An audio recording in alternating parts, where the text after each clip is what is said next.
Сәлеметсіңдер ме балалар? Бүгін бізде бірінші А сыныбында ана тілі сабағы. Ендеше барлығымыз балалар ана тақтамызға назар аударайық. Сәлеметсіңдер ме оқушылар? Бізге бүгін ерекше сабақ болады. Ол үшін келесі қимылдарды қайталайық. Амансың ба, алтын күн. Амансың ба, көл бастап. Амансың ба, достар. Амансың ба, ұстазым. Жақсы балалар, ендеше барлығымыз орнымызға тұрып, қарап тұрып. Амансың ба, алтын күн. Амансың ба, көк аспан. Амансың ба, достарым. Амансың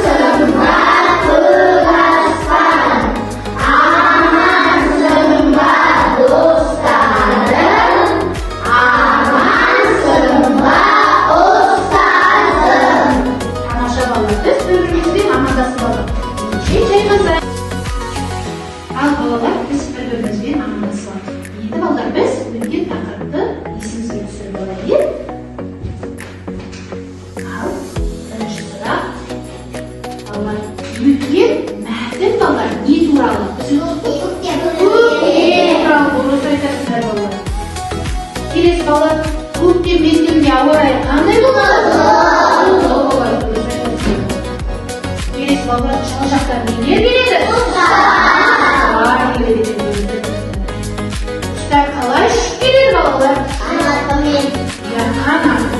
Дәл бірдей ұшып келеді балалар? Жеке ұшып келеді. Ең алдымен қандай құс келеді? Балалар, таңертең болған кезде қандай құс ұшып келеді? Боз торғай, қара торғай келгенде, балалар күн жылынғанда қандай құстар оралады? Жақсы, балалар, мәтіннің авторы тамаша балалар, үй жұмысын барлығымыз есімізге түсіріп оқып өтеміз. Жақсы балалар, жарайсыңдар. Тамаша. Енді балалар, барлығымыз қазірмен мына сұрақтарға жауап беруге. Балалар, біз тамақ ішкен кезде үнемі дастарханда не болады? Нан болады екен, дұрыс айтасыңдар балалар. Балалар, нанды неден дайындайды? Мінекей балалар, және нанды кімнен дайындайды балалар? Наубайшы деп айтамыз, иә? Балалар, нанды жерге тастауға бола ма? Болмайды. Не болады нанды жерге тастаса?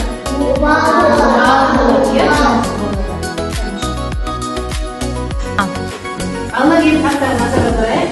Бүгін біз, яғни оқу мақсаттарында тақырыбы бойынша мәтіннің мазмұнын болжай алатын боласыңдар, сөздерді көшіріп жаза аласыңдар және есте сақтау арқылы жазасыңдар, иә? Мәтінді түсініп оқисыңдар, мынау қадірін түсінетін боласыңдар. Енді балалар, барлығымыз балалар назар аударайық. Қазір мен сізге өнер оқып көрсетемін. Бүгін біз күнделіктің дастарханымызды көріп, нанның қайдан келгенін білетін боламыз. Барлығы кішкентай наннан болады. Ерте көктемде қар еріп кеткеннен кейін диқандар егістікке барады. Ол трактормен жерді аударып, ол жерде кішкентай нәнді кеседі. Нан өте кішкентай болғанымен, оның әрқайсысында үлкен сымдары бар. Нәнді сеуіп болған соң, ол біраз жинауды үшемеді. Күн жақтап оның жолын береді. Ал жаңбыр оның суар азайды. Сөйтіп, жасыл өсім шыға бастайды. Болашақта олар жай шөл сияқты болады. Күн өте олар кейбір мықты болып өседі.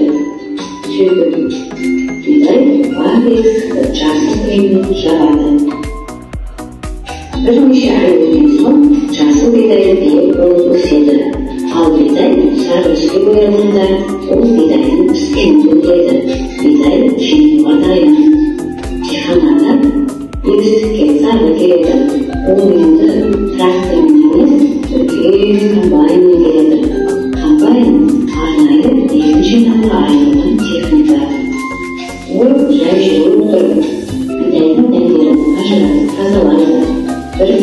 бидайды біліп, оның сабағын көбейтіп, өріп шығады. Піскен ұнды осылайша жайнап жүріп жинайды. Ойлап қарашы, аз ғана уақытта осындай комбайн бірнеше тонна бидайды жинап шығады. Ал жиналған бидайды үлкен жүк көлігіне салады. Жүк көлігі оны диірменге алып кетеді. Осы бидайдан ұн жасайды. Білесің бе, біздің жеп отырғанымыз қандай үлкен еңбекпен келеді. Диірмен үлкен көлікке алып келген кішкентай ғана бидайды майдалап әр ұнға айналдыратын арнайы орын. Бұрын диірменде үлкен әстелімдер болған. Ал енді қазір жұмыстың барлығы техникаға барады. Бірақ жасалуы дәл солай дәм ортасына түседі. Сөйтіп ұсақталып ұнға айналады. Сол ұннан нан пісіріледі. Диірменнің іші тап-таза және жаңа тартылған иісі шығып тұрады. Ал одан кейін не болатынын бәріміз бірге көрейік. Ұнды наубайханаға алып келеді.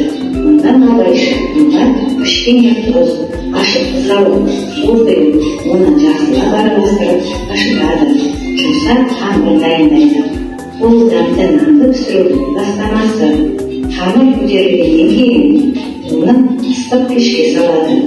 Нан әдемі болып қызарып, иісі нұр жарып, жұмсақ болып піседі.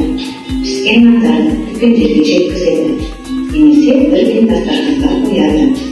Оны маймен, тамақпен, тек өзім ғана жесем де өте дәмді. Міне көрдің бе, жай ғана дәммен керемет нан пайда болды. Жай ғана дәмді емес, алтын дәмдіміз. Түнде екін егетін, күзде жүрген беретін, біздің Жақсы балалар. Балалар сендерге түсінікті ма? Түсінікті.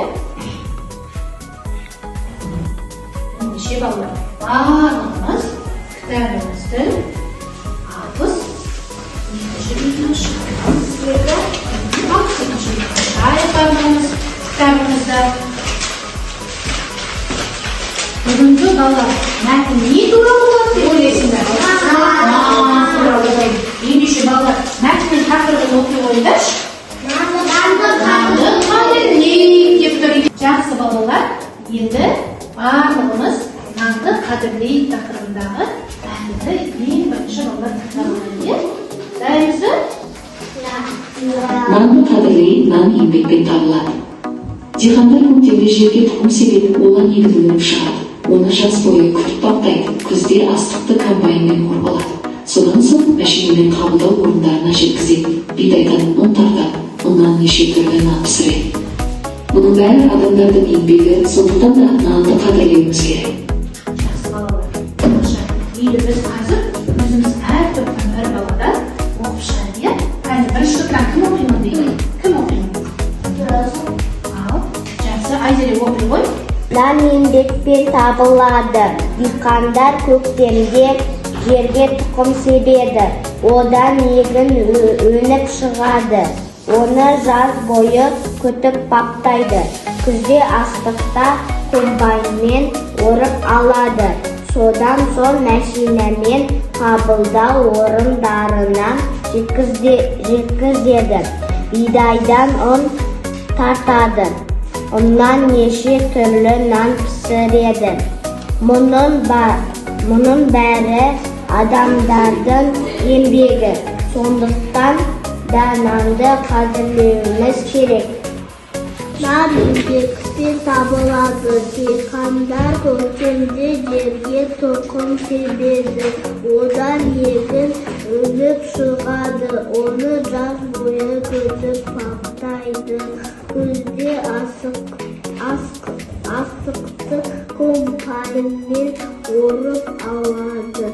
Содан соң мәшинемен қабылдау орын. Нан еңбекпен табылады. Диқандар көктемде жерге тұқым себеді. Одан егін өніп шығады. Оны жаз бойы күтіп баптайды. Күзде астықты комбайнмен орып алады. Содан соң мәшинемен қабылдау орындарына жеткізеді. Бидай, ұн тартады, ұннан неше түрлі нан пісіріледі. Мұның бәрі адамдардың еңбегі. Жақсы балалар, енді біз жазылымға байланысты қазір тапсырма орындайтын боламыз. Жүре ме? Әрбіреуіне беремін. Таратып беремін. Жаза бастардан қаламдарын алып, бір-бірден алып жаза бастар. Бір-біріне бере қойыңдар.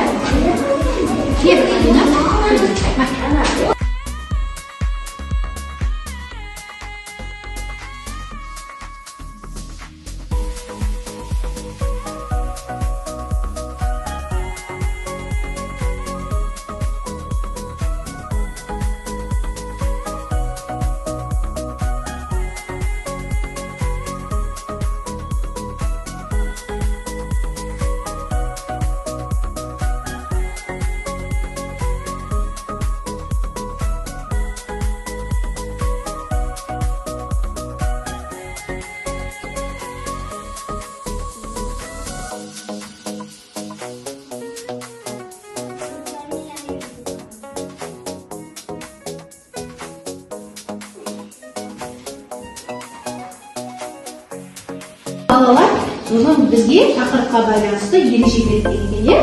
Енді сол ережені барлығымыз есте сақтап алайық. Қарайық. Сөйлем сөздерден құралады. Сөйлемдегі сөздер бір-бірінен бөлек жазылады. Балалар мектепке келді. Балалар, біз жазу жаздық, кітап оқыдық, сөз жұмбақ шештік. Шаршадыңдар ма? Енді балалар, ендеше апамызбен бірге жақсылап серік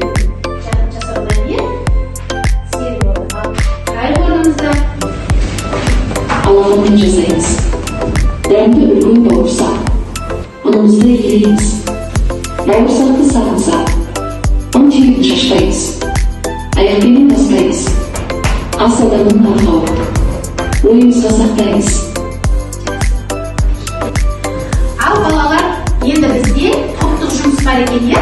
Қазір барлығымыз бірге ақылдасып, жаңағы осы күнгі тақырыпқа байланысты тапсырма орындаймыз. Ал ақылдаса қалыңдар. Екінші сендер адасқан сөздерден сөйлем құрап жасасыңдар. Сіздер көп нүктенің орнына керекті сөзді жазасыздар. Сіздерге келесі жаңағы көп нүктенің орнына керекті сөздерді жазамыз. Ал бірігіп жұмыс жасаймыз. Ал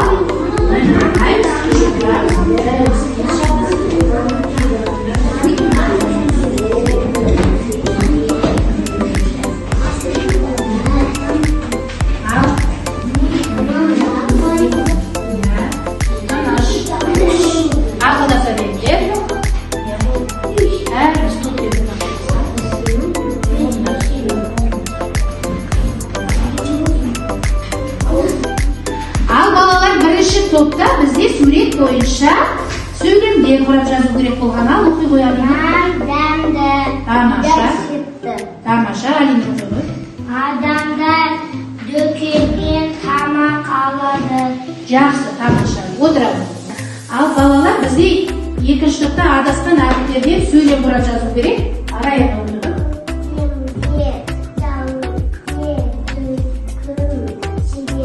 Жақсы. Көктемде жерге тұқым себеді. Келесі Айбар оқи ғой екіншісін. Оннан түрлі нан. Жасалады, иә? Жақсы, оқи ғой келесі. Нан ардақты дейді. Тамаша, отыра қойыңдар.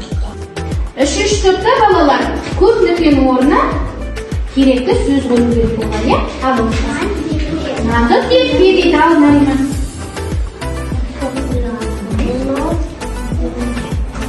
Алға үшінші топ бойынша керекті көп нүктенің орнына керекті сөз қою керек болған. Ал асын оқиды.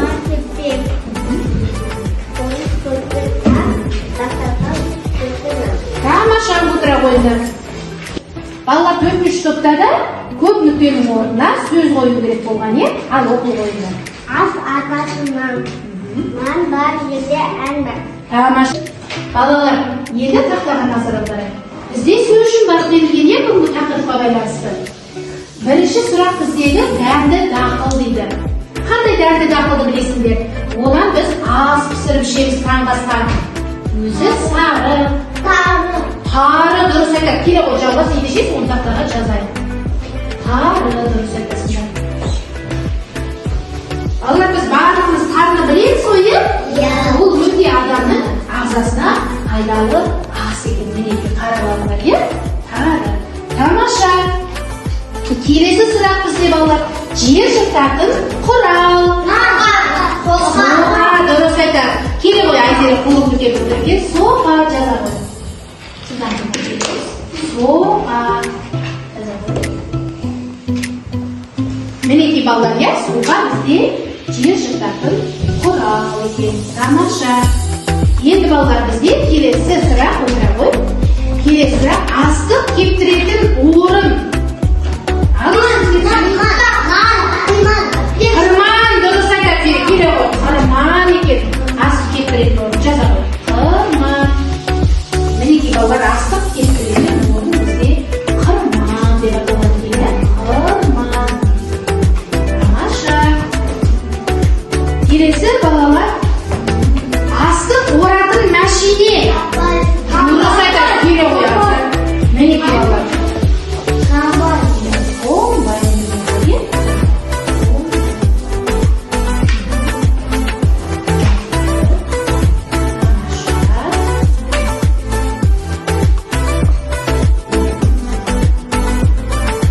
Жақсы балалар. Енді бізде келесі сұрақ нан пісіретін адам. Наубайшы. Балалар көріп тұрмыз ба? Иә. Наубайшы. Жақсы. Наубайшы.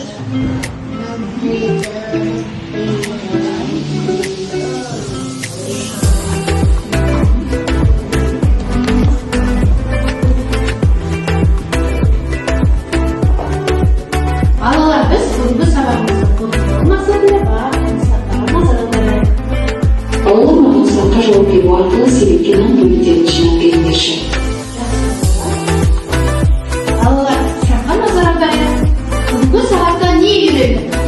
Не үйрендік Айзере айтады? Нан қоқынан шашпау керек екен. Тамаша. Келесі. Нанды басуға болмайды. Тамаша балалар. Келесі екінші сұрақ. Бір нан киеді мінекей балалар. Нан дастарханға қалай келеді? Бізге қазір оны жалғас айтып берсін. Келе ғой.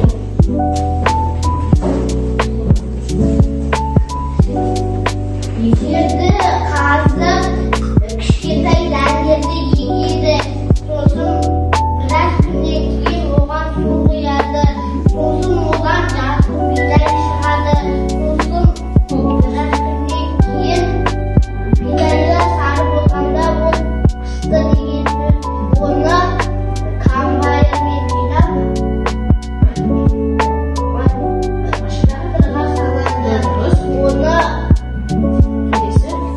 Оны жасайтын жерге апарады.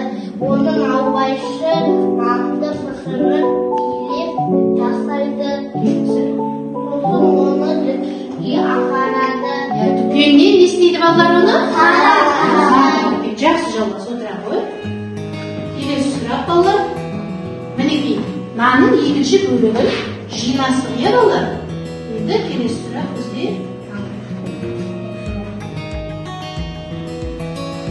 Сөйлем соңына балалар не қойылады екен? Ал айтайық. Қандай тыныс белгісі қойылады? Нүкте қойылады екен, иә? Дұрыс, жақсы балалар. Тамаша. Жақсы балалар. Енді біз қазір сендермен бүгінгі сабақта не үйренгендерің туралы кері байланыс алайық, иә? Ал бірінші топ сендерге не үйрендіңдер бүгінгі сабақта? Нан туралы білдіңдер. Ал екінші топ не білдіңдер? Нанның жасалатынын білдік, иә? Үшінші топ нанды қадірлеу керек екені, иә? Ал төртінші топ ас атасы нан екенін білдік. Тамаша.